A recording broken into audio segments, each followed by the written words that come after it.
Okay, we're going to test TDS right now. Now the test kit that, I'll link it on the bottom. So this test kit here, I just use the vial that comes with it, like that. So, and I'll also link down below the tester that I use for TDSs.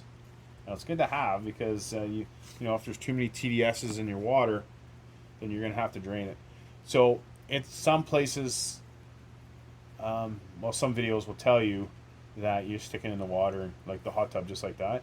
But I'll show you why you don't do that. Okay, so here we'll fill this up. Okay, we got the tester. We got this from the same water.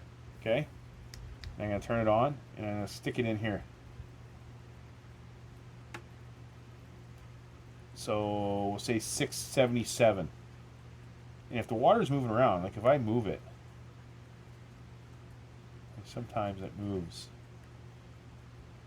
So 677. Okay, we'll see if it's the same.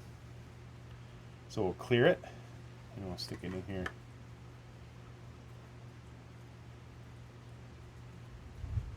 So there was a 677.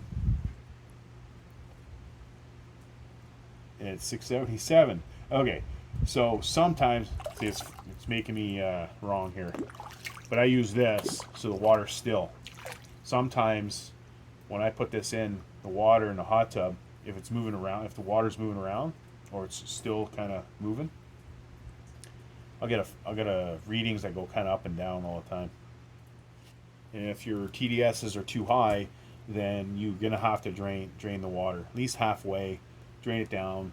TDSs are, it's all the chemicals you've been putting in it. So usually your TDS, usually after a year, it depends on how your bather load too. If you're putting a lot of chemicals in, then your TDSs are going to go up. So it's not good to have TDSs. You might have cloudy water, dirty water. It's hard to clean. So if you do the weekly maintenance, clean that filter too. Okay. Now, if this video helped you out, make sure you hit that like button, subscribe. Give us a comment. Maybe you want to see something else, another test kit or anything like that.